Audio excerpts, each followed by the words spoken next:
So hello and welcome back everyone to this another beautiful सा video. आज की video में हम लोग डिस्कस करने वाले हैं मॉड्यूल 1 स्टडी प्लान। नाउ ये होगा एग्जीक्यूटिव बच्चों के लिए, ठीक है। ये होगा एग्जीक्यूटिव बच्चों के लिए, पूरा डेडिकेटेड वीडियो होगा फॉर एग्जीक्यूटिव मॉड्यूल 1।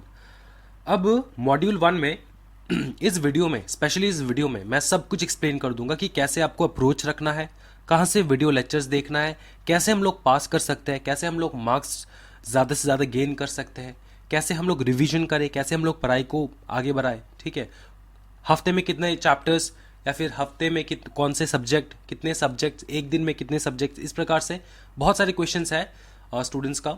तो वो सारे स्टूडेंट्स का जवाब मैं इस वीडियो में दे दूंगा। पूरा डेडिकेटेड वीडियो रहेगा, एंड तक देखना, बहुत ज़्यादा बेनिफिट होने वाला है आप लोगों को, ठीक है। स्टार्ट करते हैं module 1 study plan for executive. अब यहाँ पे जो है हमारे 4 सब्जेक्ट्स हैं। पहला है JIGL, दूसरा है अपना SBEC, तीसरा है अपना कंपनी लॉ एंड लास्ट में टैक्स, ठीक है।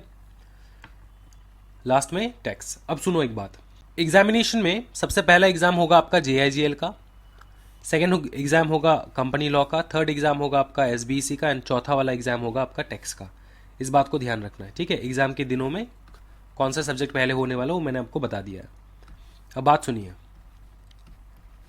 ये जो सब्जेक्ट है इसमें से एक MCQ पेपर है, वो है tax. Tax is a MCQ paper, ठीक है। ये जो टैक्स सब्जेक्ट है ये 2 हिस्सों में डिवाइडेड है। एक है डायरेक्ट टैक्स, दूसरा है इनडायरेक्ट टैक्स। इनडायरेक्ट टैक्स में 2 चीज है, एक है GST, दूसरा है कस्टम। GST है लगभग, मतलब ये इनडायरेक्ट टैक्स जो है ये 50 मार्क का है। GST लगभग 40 to 45 मार्क्स पूछ लेते हैं, और कस्टम लगभग 5 से 10 मार्क का पूछ लेते हैं। कस्टम से मिलजुल के पूछा जाता है एग्जामिनेशन में, ठीक है। ये 50 मार्क का इनडायरेक्ट टैक्स है। और DT है कितना? DT है 50 मार्क का। ये आपका इनकम टैक्स।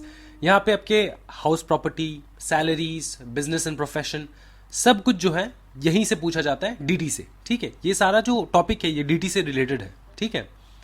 अब मैं आपको बताता हूं टैक्स को अप्रोच कैसे रखना है, टैक्स का अप्रोच कैसे रखना है।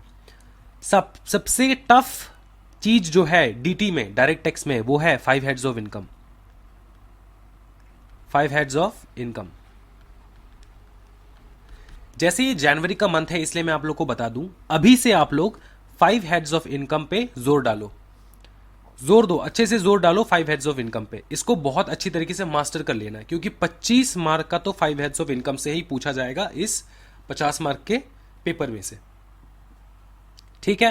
ये सबसे टफ है, इसको सबसे पहले मास्टर करो। उसके बाद DT जो है, सॉरी IDT जो है, इनडायरेक्ट टैक्स IDT, इसमें बहुत भयानक इजी है GST एंड कस्टम। अगर आप पूछोगे कौन सा इजी ज्यादा है, DT या फिर IDT, तो IDT जो है वो बहुत ज़्यादा इजी है। फॉर एग्जाम्पल अगर DT का 100 है, ठीक है, तो इस 100 का 50% सिलेबस आपका GST में है। मतलब अगर आप कंपेयर करें DT से, तो DT का सिलेबस जितना बड़ा है उससे आधा सिलेबस है IDT, लेकिन इसमें फिर भी 50 मार्क मिल जाता है अपने को, ठीक है। समझ चुके हैं? तो सबसे ज़्यादा इजी क्या है क्रैक करने के लिए? IDT। एग्जामिनेशन में सबसे पहले IDT से शुरू करना होगा आप लोगों को। ये मेरा सजेशन है, पर्सनल सजेशन है कि IDT से शुरू करो एग्जामिनेशन में। बहुत सारे बच्चे क्या करते हैं, 5 हेड्स के चक्कर में IDT को भूल जाते हैं। मैं आपको बताना चाहता हूं कि 5 हेड्स और IDT साथ ही साथ करो। IDT पे ज़्यादा जोर डालो, क्योंकि यही एक सब्जेक्ट है, यही एक पोर्शन है, सब्जेक्ट नहीं, सब्जेक्ट तो टैक्स है, यही एक पोर्शन है जो आपको एग्जामिनेशन में बचाएगा, इस सब्जेक्ट में, जो आपको एग्जामिनेशन में निकालेगा, 60 प्लस लाने में हेल्प करेगा, 60, 70, 80 प्लस लाने में हेल्प करेगा ये IDT। क्योंकि 50 मार्क से कम 40 मार्क आपका बहुत इजी क्वेश्चन पूछा जाता है, बहुत बहुत बहुत बहुत भयानक इजी क्वेश्चन पूछे जाते हैं, ठीक है। समझ में आ चुका है क्या करना है, नहीं करना है। जो बहुत, मतलब जिनका बहुत ज़्यादा रिपीटिशन लग चुका है, मतलब एक बार में नहीं निकला, 2 बार में नहीं निकला, 3 बार में नहीं निकला, उनके लिए एक एडवाइस है, आप एक काम करो, आप IDT बहुत ज़्यादा अच्छी तरीके से करो। और DT में अगर आपका कंसेप्ट क्लियर नहीं है तो वो तो दिक्कत वाली बात है, लेकिन डीटी में अगर आप ज़्यादा जोर डाल रहे हो और आईडीटी में ज़्यादा जोर नहीं डाल रहे हो, इसी का एक मतलब रीज़न है जो आपका नहीं निकल रहा है, ठीक है। तो आईडीटी में बहुत ज़्यादा जोर डालना है क्योंकि बहुत ईजी है, फटाफट हो जाता है। और डीटी में से 5 हेड्स अगर आप कर लोगे तब हो जाएगा आपका, ठीक है। 70-60, ठीक है, 60 to 70 मार्क्स जो है आराम से आप स्कोर कर पाओगे इसी में से, ठीक है। ये हमें 5 हेड्स जो है मतलब 5 चैप्टर है इसमें, और यहाँ पे आईडीटी 50 मार्क्स, बहुत बहुत ईजी, ठीक है। ये एक प्रोसीजर मैंने आप लोग को बता दिया। इसका मतलब ये क्या बाकी के चैप्टर्स नहीं करे क्या डीटी के? नहीं नहीं, करो ना। Residential status, clubbing, chapter 6A, set of carry forward, ये सारे चैप्टर्स करो। अच्छा खासा चैप्टर है, अच्छा खासा मार्क्स गेन करने के लिए। तो मैंने आपको बता दिया कि कैसे मतलब अप्रोच रखना है, करना तो सब कुछ है, लेकिन अप्रोच कैसे रखना है, मेन इंपॉर्टेंट माथा कहाँ पे पटकना है 5 हेड्स में और आईडीटी में, ठीक है, बहुत अच्छी तरीके से। उसके बाद चलते हैं कंपनी लॉ में। कंपनी लॉ भैया बहुत बवाल, कंपनी लॉ बहुत बवाल वाला सब्जेक्ट है। 3 पार्ट में डिवाइडेड है ये सब्जेक्ट, A, B, C। सी में है लगभग 3 चैप्टर्स, जिसमें से सिर्फ 2 चैप्टर्स एग्जामिनेशन में पूछा जाते हैं और इसमें आपको मिल जाता है 10 मार्क्स। ये मतलब सबसे हलवा वाले चैप्टर्स है ये वाले, ठीक है, ये 3 चैप्टर्स, और इसमें आपको 10 मार्क्स मिल जाएगा। और ये जो पार्ट सी है इसमें एक्चुअली कंपनी सेक्रेटरी के लीगल जो आपके पैरामीटर्स है वो आपको समझ में आ जाता है, लीगल फ्रेमवर्क्स है वो आपको समझ में आ जाता है पार्ट सी में, ठीक है। पार्ट बी में लगभग आपके 40 मार्क है एंड पार्ट ए में 50 मार्क है, ठीक है। कंपनी लॉ के सारे चैप्टर्स आपको हमारे वेबसाइट पे मिल जाएंगे, csexamsquad.com, ठीक है, csexamsquad.com, वहां पे आपको मिल जाएंगे सारे लेक्चर्स। अच्छा सुनो, इसको कैसे अप्रोच करना है। सबसे पहले आपको करना है पार्ट बी से शुरू करना है आपको सबसे पहले, क्योंकि पार्ट बी के चैप्टर्स बहुत ज़्यादा बड़े हैं एंड बहुत बहुत बहुत इंपॉर्टेंट है चैप्टर्स, ठीक है। तो पार्ट बी से शुरू करना है सबसे पहले। जैसे आप हमारे वेबसाइट के ऊपर जाओगे वहां पे मैंने बता के रखा है कि कौन सा चैप्टर सबसे पहले करना है, कौन सा चैप्टर लास्ट में करना है, तो आपको टेंशन वाली कोई बात नहीं है, आप वहां से ही पता लगा लोगे कि कौन सा चैप्टर पहले करना है, कौन सा चैप्टर बाद में करना है। सबसे पहले इंट्रोडक्शन वाला चैप्टर करना है, उसके बाद आपको सीधा जाना है चैप्टर 19 में, जनरल मीटिंग्स, वहां से शुरू करना है, जो कि मैनेजमेंट एंड एडमिनिस्ट्रेशन वाले चैप्टर्स हैं, ठीक है। तो आपको पता चल जाएगा, वेबसाइट पे जाइए और मैंने पूरा सीरियल वाइज दे के रखा है लिंक्स के साथ, ठीक है। ये हो गया कंपनी लॉ। कंपनी लॉ को अप्रोच कैसे रखे, ठीक है, अप्रोच कैसे रखे, कैसे हम लोग अच्छे से कंपनी लॉ कर पाए, वो आपको मैं बता देता हूं। कंपनी लॉ में सबसे पहले कर लेना है चैप्टर पार्ट बी, उसके बाद पार्ट सी, उसके बाद पार्ट ए। याद रखना एग्जाम से पहले मैं हमेशा हमेशा स्टूडेंट्स को कहता हूं कि section number, important section number, सारा नहीं, इंपॉर्टेंट सेक्शन नंबर, इंपॉर्टेंट आपके फॉर्म नंबर्स, ये सारे ना सुबह उठ के रोज रिवीजन करो कंपनी लॉ के। और ये फ्री रिसोर्सेज वाले सेक्शन में, हमारे वेबसाइट में जाओगे तो फ्री रिसोर्सेज वाले सेक्शन में आपको सारे मिल जाएंगे, most important section numbers, most important form numbers, उसको डेली रिवीजन करना है। एग्जामिनेशन में सेक्शन कोट करोगे तो 1 मार्क एक्स्ट्रा मिलता है, ठीक है, इस बात का ध्यान रखना है। कंपनी लॉ सबसे ज़्यादा वास्ट सब्जेक्ट है कंपनी लॉ। उसके बाद नेक्स्ट आते हैं हम लोग GIGL पे। GIGL का जो सब्जेक्ट है, इस सब्जेक्ट में ना तो मार्क्स डिस्ट्रीब्यूशन दे के रखे ना कुछ, लेकिन हम लोग प्रिडिक्ट कर सकते कि कौन सा सब्जेक्ट कौन से चैप्टर में ज़्यादा मार्क्स आता है। हालांकि कभी कभार ये प्रिडिक्शन जो है ये 99% लगता है, बाकी 1% के समय क्या होता है कि इंस्टीट्यूट का अगर दिमाग खराब हो जाए और इंस्टीट्यूट ऐसे मतलब मंशा बना ले कि बच्चे को फेल करवाना है, तो वो लोग करवा देंगे फेल, आप कुछ कर नहीं सकते। और आपको ये दिमाग में रखना है कि भैया एग्जामिनर जो क्वेश्चन पेपर सेट करता है वो आपको पास करवाने के लिए नहीं, आपको रोकने के लिए, आपको आपका हर्डल है ना ये, आपको फेल करवाने के लिए वो लोग क्वेश्चन पेपर जो है वो सेट करते हैं। तो 99% जो है आप प्रिडिक्ट करते हो कौन से चैप्टर में से कितना मार्क्स आएगा। जैसे कॉन्स्टिट्यूशन ऑफ इंडिया में लगभग 15 से 20 मार्क का आ ही जाता है, 15 से 20 मार्क का आ ही जाता है, ठीक है। इंपॉर्टेंट चैप्टर्स कौन से हैं, सारे ही चैप्टर्स इंपॉर्टेंट है GIGL के। लेकिन जैसे मैंने बताया आपको, कॉन्स्टिट्यूशन ऑफ इंडिया में बहुत अच्छा खासा मार्क्स आ जाता है कॉन्स्टिट्यूशन ऑफ इंडिया से। कभी कभार यार आप देखोगे लास्ट प्रीवियस एग्जामिनेशन में सोर्सेज ऑफ लॉ में से अच्छा खासा मार्क्स पुट कर दिए, 15 मार्क्स पुट कर दिए, जहाँ पे हमेशा सोर्सेज ऑफ लॉ से ज़्यादा मैक्सिमम 5 मार्क्स के क्वेश्चन आते हैं। इस बार सोर्सेज ऑफ लॉ से 15 मार्क्स का क्वेश्चन पूछ लिए, तो आप समझ सकते हो कि कंपनी JIGL जो है ना वो प्रिडिक्टेबल नहीं है ज़्यादा। ठीक है, हालांकि ये चीज़ें हमेशा नहीं करते हैं इंस्टीट्यूट, कभी कभार बीच में इंस्टीट्यूट का दिमाग ख़राब हो जाता है तो वो कर देते हैं ऐसा चीज़, मतलब ऐसा सरप्राइज़ दे देते हैं आप लोगों को। तो इसमें समझ में आ चुका है भैया, JIGL का भी मैंने बता दिया आपको, JIGL का अप्रोच कैसे रखना है। सर लेक्चर्स कहाँ से मिल जाए? लेक्चर हमारे वेबसाइट के ऊपर मिल जाएगा www.csexamsquad.com, वहाँ पे जाइए, सारे लेक्चर्स फ्री है, अवेलेबल है, सारे अमेंडेड है, आपके 2022 के एग्जामिनेशन के लिए रिलेवेंट है। हाँ जी, और कंपनी लॉ में कुछ भी अमेंडमेंट है आने वाला है वो सारा मैं वीडियो करवा दूंगा अमेंडमेंट का बाद में। ठीक है, आप लोग टेंशन ना लीजिए, आपको पूरा वीडियो अच्छे से देखना है, रेलेवेंट वीडियो से। तो JIGL के मैंने आपको बता दिया SBC का अप्रोच कैसे रखे। अब SBEC में है पार्ट 3 ABC, तो पार्ट C जो है वो 25 मार्क्स के चैप्टर्स हैं, 3 चैप्टर सिर्फ है पार्ट C और 25 मार्क्स। तो मैं हमेशा कहता हूं स्टूडेंट्स को कि सबसे पहले पार्ट C से स्टार्ट करना होगा आपको, पार्ट C से पढ़ाई शुरू करो। पार्ट B जो है वो है आपका 35 मार्क्स के, और पार्ट A जो है वो आपके 40 मार्क का। आपको मैं बता दूं पार्ट A जो है ये आपका पूरा नहीं बताऊंगा, 90% जो है सिलेबस पार्ट A का वो कंपनी लॉ ही है। तो अगर आप लोगों ने कंपनी लॉ करके रखा है ना तो यहाँ पे दिक्कत नहीं होगा।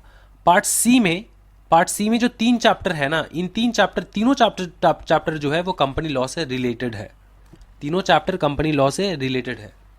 तीन में से कम 2 चैप्टर तो ऐसे हैं जो कंप्लीटली कंपनी लॉ से ही है, जैसे कि आपका डोरमेंट कंपनी और strike off. Insolvency, liquidation, winding up जो है ये थोड़ा नए टॉपिक्स होंगे आपके SBC में। वाइंडिंग अप का टॉपिक फिर भी आपको मिल जाएगा कंपनी लॉ में। ठीक है, तो ये भी company part C and part A पूरा बताए तो कंपनी लॉ ही है, लेकिन फिर भी आपको शुरू करना है पार्ट C से, उसके बाद जाना है पार्ट B में, उसके बाद जाना है पार्ट A में। ठीक है, अब पार्ट B में जो है आपको अच्छा खासा नई चीज़ जो है वो जानने को मिलेगा। पार्ट B में क्या क्या मिलने वाला है, जैसे कि कोई भी कंपनी हम लोग सेट कर रहे हैं तो उसमें कौन से लॉस जो है वो अट्रैक्ट होते हैं। ठीक है, कौन से PF एक्ट अट्रैक्ट होता है कि नहीं, provident fund, ESI, employ stock option plan. ठीक है, ये सारे, और उसके बाद रजिस्ट्रेशन, कोई भी कंपनी खोलना है तो इसमें आपको रजिस्ट्रेशन करवाना होता है। कंपनी खोल रहे हो, फार्म खोल रहे हो, एंटरप्राइज खोल रहे हो, शॉप्स खोल रहे हो, शॉपिंग एस्टैब्लिशमेंट है या फिर कुछ भी है, इंडस्ट्री है, कुछ भी है, तो वहाँ पे जितने भी रूल्स एंड रेगुलेशंस है, जितने भी कंप्लायंसेस है, मोस्ट ऑफ द कंप्लायंसेस आपको यहीं पे देखने को मिल जाएगा पार्ट B में। रजिस्ट्रेशन कैसे करवाना है, कॉपीराइट क्या होता है एंड ऑल दैट स्टफ, वो आपको पार्ट B में मिल जाएगा। तो अगर नॉलेज गेन करना है तो पार्ट B बहुत अच्छे से आपको कर लेना है, आपके सारा जिंदगी भर पार्ट B आपको साथ देगा। बहुत ब्यूटीफुल सा सब्जेक्ट है। इसके भी सारे वीडियो लेक्चर्स जो है part C, part B and part A के कुछ लेक्चर्स मैंने नहीं करवाया है SBEC में, क्योंकि वो कंप्लीटली कंपनी लॉ का है, तो दोबारा करने से रिपीट हो जाएगा, इसलिए मैंने नहीं करवाया है, क्योंकि टाइम को भी बचा के रखना है। तो आपको सबसे पहले स्टार्ट करना है पार्ट C से, पार्ट B में, उसके बाद जाना है पार्ट A में। सारे लेक्चर्स वेबसाइट में मिल जाएंगे, जाके देखिए, मज़ा आ जाएगा। कोई भी अमेंडमेंट है तो मैं करवा दूंगा अलग से, उसका टेंशन मत लीजिए आप लोग। ये हो चुका आपके सब्जेक्ट का, जो आपको इंट्रोडक्शन दे दिया मैंने, सब्जेक्ट ये है, सब्जेक्ट इस प्रकार का है। अब पढ़ाई कैसे करें? देखो, दिन में ना अगर आप सिंगल मॉड्यूल के स्टूडेंट हो, सिंगल मॉड्यूल के स्टूडेंट हो, तो दिन में आपको 2 सब्जेक्ट्स करना है, 2 सब्जेक्ट्स करना है आपको दिन में आपको 2 सब्जेक्ट करना है। एक है आपका टैक्स, और दूसरा कोई भी सब्जेक्ट आप रख सकते हो, या तो JIGL, ठीक है, या तो JIGL, SBEC, या तो कंपनी लॉ, इसमें से कोई भी एक सब्जेक्ट रखना है। ठीक है, ये कितना दिन करना है? दिन में सिर्फ 2 सब्जेक्ट करना है, ऐसा नहीं 3 सब्जेक्ट लेकर बैठ गए, ऐसा नहीं, दिन में सिर्फ 2 सब्जेक्ट करना है। अब अगर आपके पास सारे लेक्चर्स अवेलेबल है, जैसे मैंने अवेलेबल करवा रखा है, बहुत अच्छी बात है ना। आपको करना क्या है कि आपको वीकली करना है। फॉर एग्जाम्पल 1 वीक आपको JIGL करना है। अब आपको टारगेट सेट करना है कि इस वीक में मैं कम से कम 3 से 4 चैप्टर को ख़त्म कर दूंगा या फिर ख़त्म कर दूंगी, ये आपको टारगेट रखना है। जैसे वीक खत्म हुआ, पहला वीक, नेक्स्ट वीक में आपको नेक्स्ट सब्जेक्ट पकड़ना है, इसमें भी आपको टारगेट रखना है 3 से 4 टारगेट रखना है। हो जाए ना हो जाए वो बाद का बात है, टारगेट रखना 3 से 4 चैप्टर खत्म करना ही है। जैसे अभी सेकेंड वीक में जाओगे ना, आपको कम से कम 2 घंटे का टाइम निकालना होगा पहले वीक का चीज जो है वो रिवीजन करने के लिए। ये लागू है सारे सब्जेक्ट्स के, सारे वीक्स में। Every week you are going to revise the subject which you read previous in the previous week, and जो इस वीक का टारगेट है वो तो आपको अचीव करना ही होगा। ठीक है, समझ में आ रहा है? जो एकदम कंप्लीटली सेल्फ वाले बच्चे उसके लिए मैं बता रहा हूँ, बहुत बढ़िया स्ट्रेटेजी है ये। ठीक है, थर्ड वीक में जाओगे तो थर्ड वीक में आपको 2 घंटे निकाल कर रखना होगा, क्योंकि ये जो सब्जेक्ट आपने पढ़ाई किया है ये आपको रिवीजन करने के लिए। अगर बीच में संडे आ जाए तो हम लोग जैसे बचपन में नहीं करते थे, संडे में थोड़ा रेस्ट करेंगे, लेकिन अब जो प्रोफेशनल एग्जामिनेशन आप करने वाले हो, देने वाले हो, इसमें कंसेप्ट थोड़ा अलग है। संडे को रेस्ट नहीं, संडे को डबल पढ़ाई। संडे को क्या करेंगे हम लोग, जो तीनों हफ्ते हम लोग पढ़ाई किया है सारे चैप्टर्स का, सुबह से लेकर शाम तक बैठ के कॉन्टिन्यूसली 8 घंटा, 6 घंटा, 9 घंटा, बीच में ब्रेक लेना 1 घंटा 2 घंटा का करके आपको रिवीजन कर देना है। इस प्रकार से आपको लेकर जाना है। और टेक्स्ट तो डेली करना है, डेली। मैं फिर से बता दूं, एक भी दिन टेक्स्ट आपको मिस हो रहा है तो नेक्स्ट दिन उसको रिकवर कर लेना है। ठीक है, नेक्स्ट दिन जो है उसको कंप्लीटली कर लेना है। अगर नहीं करोगे तो दिक्कत हो जाएगा एग्जामिनेशन में। इस प्रकार से आप करके जाओ। जनवरी, फरवरी, मार्च, अप्रैल, मई, जून, जुलाई। जून में आपका एग्जामिनेशन है, जुलाई तक नहीं जाते। जून में आपका एग्जामिनेशन है। अप्रैल और मई में मैं आप लोगों का mock test and test series शुरू कर दूंगा। Test series and mock test ये अप्रैल एंड मई में शुरू हो जाएगा। ठीक है, जनवरी, फरवरी, मार्च का समय है आपके पास ये पूरा सिलेबस कंप्लीट करने के लिए। ठीक है, तो मेरी साइड से तो ऑल दी बेस्ट, आप लोग सिलेबस कंप्लीट स्टार्ट करो। आपको अगर कोई भी दिक्कत आ रहा है वीडियो लेक्चर्स में तो आप कमेंट सेक्शन में कमेंट करना, मैं उसको रिप्लाई करूंगा। अगर आपको फिर भी गाइडेंस चाहिए तो आप हमारे स्टडी ग्रुप में ज्वाइन कर सकते हो। स्टडी ग्रुप ज्वाइन कर सकते हो, वहां पे कोई भी दिक्कत आ रहा है किसी भी टॉपिक में, स्टडी टारगेट्स तो वहां पे मैं पर्सनली देता हूं कि ये चैप्टर करके आना है नेक्स्ट डे, वो चैप्टर करके आना है नेक्स्ट डे, और लिखित प्रैक्टिस होता है, लिखित प्रैक्टिस, राइटिंग प्रैक्टिस। ठीक है, तो सारे टिप्स ट्रिक्स सब कुछ स्टडी ग्रुप में आपको मिल जाएगा। अगर आप स्टडी ग्रुप में रजिस्टर करना चाहते हो तो ज़रूर हमारे वेबसाइट पे जाइए www.csexamsquad.com examsquad.com। अगर आप दोगे तो आप हमारे वेबसाइट पे चले जाओगे, वहाँ से आप रजिस्टर करवा सकते हो फॉर स्टडी ग्रुप।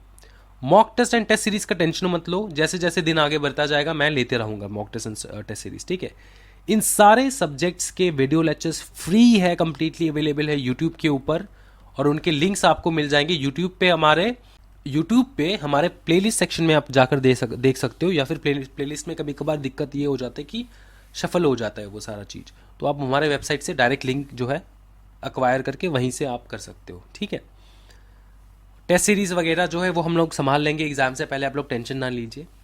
यही है स्टडी प्लान। कोई भी किसी प्रकार का दिक्कत डाउट है आपको तो ज़रूर कमेंट सेक्शन में कमेंट कीजिएगा। Thank you so much everyone, happy learning guys, bye bye and take care.